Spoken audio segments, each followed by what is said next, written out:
D'Ibn Khaldoun, l'histoire des Berbères, coup d'œil sur l'histoire des Berbères depuis les temps qui ont précédé la conquête musulmane jusqu'à l'avènement de la dynastie Arlabide, suite.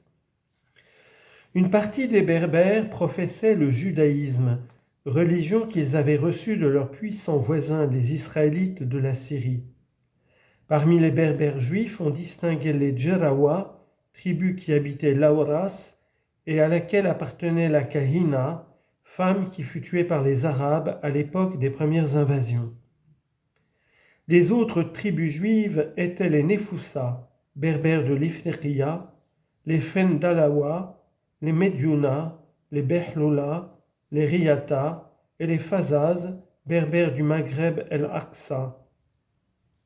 Idriss Ier, descendant d'Al-Hassan, fils d'Al-Hassan, petit-fils de Mohammed, étant arrivé au Maghreb, fit disparaître de ce pays jusqu'aux dernières traces des religions chrétiennes, juives et païennes et mit un terme à l'indépendance de ces tribus.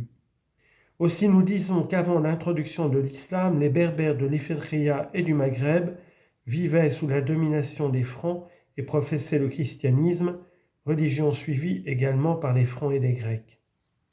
Mais en l'an 27 de l'Hégire, 647-648 de l'ère chrétienne, sous le califat de Othman, les musulmans, commandés par Abdallah ben Saad ben Abissar, descendant d'Amr ben Louay, chef d'une famille Quraysh, envahirent l'Ifriqiya.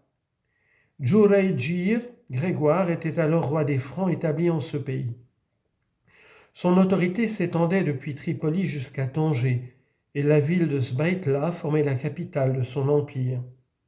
On lit en note: Carthage reconnaissait l'autorité de l'empereur de Constantinople et Tanger appartenait aux Goths d'Espagne. Fin de note. Pour résister aux Arabes, il rassembla tous les Francs et Roumes qui se trouvaient dans les villes de l'Ifriqiya, ainsi que les populations berbères qui, avec leurs chefs, occupaient les campagnes de cette province. Ayant réuni environ 120 000 combattants, il livra bataille aux 20 000 guerriers dont se composait l'armée musulmane.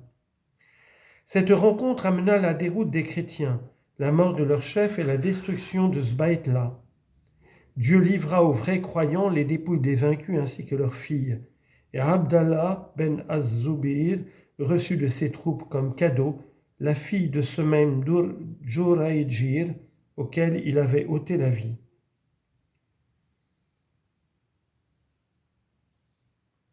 Le voyage de Ben Az-Zubir à Médine pour annoncer au calife et aux musulmans la nouvelle de cette victoire est un fait aussi remarquable et aussi bien connu que les événements dont nous venons de parler. Après cette défaite, les Francs et les Roumes se réfugièrent dans les places fortes de l'Ifriqiya, pendant que les musulmans s'occupaient à en parcourir et dévaster le pays ouvert. Dans les expéditions, ils eurent plusieurs rencontres avec les Berbères des plaines et leur firent éprouver des pertes considérables, tant en tués qu'en prisonniers. Au nombre de ceux-ci se trouva Ousmar ben Saklab, l'ancêtre de la famille Khazer, et qui était alors chef des Mahrawa et des autres peuples zénatiens. Le calife Othman ben Affan, à qui on l'envoya, reçut sa profession d'islam et le traita avec grande bienveillance. Il lui accorda non seulement la liberté, mais aussi le commandement en chef des Mahrawa. D'autres historiens rapportent que Ousmar se rendit auprès d'Othman en qualité d'ambassadeur. Les musulmans prodiguèrent aux chefs berbères des honneurs tels qu'ils n'accordaient ni aux Francs ni aux autres nations. Ayant remporté sur les Francs une suite de victoires, ils les forcèrent à imposer la paix, à implorer la paix.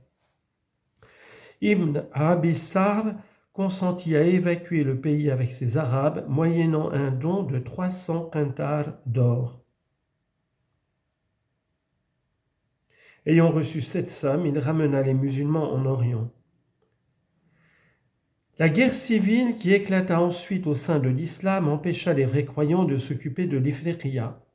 Mais Muawiyah, fils d'Abu Sufyan, ayant enfin rallié à sa cause la grande majorité de la nation, confia à Muawiyah ben Hudayj de la tribu de Sukun la conduite d'une nouvelle expédition contre ce pays.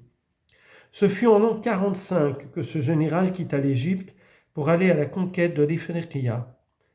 Dans l'espoir de repousser cette invasion, le roi des Roums fit partir de Constantinople une flotte chargée de troupes. Cette tentative fut inutile. Son armée essuya une défaite totale dans la province maritime d'Edjem en se mesurant avec les Arabes, et la ville de Djelloula fut assiégée et prise par les vainqueurs. Quand Ben Hudayj fut de retour au Caire, Muawiyah ben Abi Sufyan nomma Uqba, fils de Nafi, gouverneur de l'Ifriqiya. Ce fut Uqba qui fonda la ville de Qayrouan.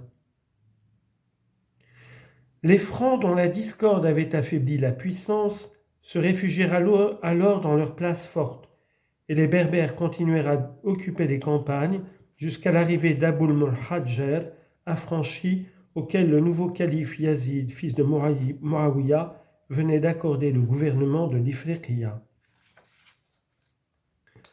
Le droit de commander au peuple berbère appartenait alors à la tribu d'Auriba et fut exercé par Koussila, fils de Lemezm et chef des Bérénis. Kousseila avait pour lieutenant Sakardid ben Rumi. Ben Marest, l'Orébien. Chrétiens d'abord, ils s'étaient tous les deux faits musulmans lors de l'invasion arabe.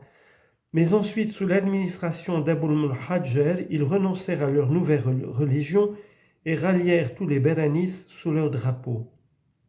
Abul Mulhadjer marcha contre les révoltés et arrivé aux sources de Tlemcen, il les battit complètement et fit Kousseila prisonnier. Le chef berbère n'évita la mort qu'en faisant profession d'islam. Uqba, qui était revenu en Ifriqiya pour remplacer Abul Muhadjer, traita Kousseila avec la dernière indignité pour avoir montré de l'attachement à ce gouverneur. Il s'empara ensuite des places fortes du pays, telles que Baraya et Lambiza, et défit les princes berbères, dans la province de Zab et à Tihert. Ayant dispersé successivement les armées qui venaient le combattre, il pénétra dans le Maghreb al-Aqsa et reçut la soumission des Roumara, tribu qui reconnaissait alors pour émir le nommé Yulian ou le comte Julien. De là, il marcha sur Ulili et se dirigeant ensuite vers le Deren, c'est-à-dire l'Atlas, il y attaqua les populations masmoudiennes. À la suite de plusieurs engagements, ces tribus parvinrent à cerner leur adversaire au milieu de leurs montagnes, mais les Zenata, peuple dévoué aux musulmans depuis la conversion des Mahrawa à l'islam, marchèrent au secours du général arabe et le dégagèrent de sa position dangereuse. Uqba châtia alors les Masmoudas si durement qu'il les contraignit à reconnaître la domination musulmane. Ayant soumis leur pays, il passa dans le Souss afin de combattre les Sanhadja, porteurs du voile, l'islam, qui faisaient leur séjour.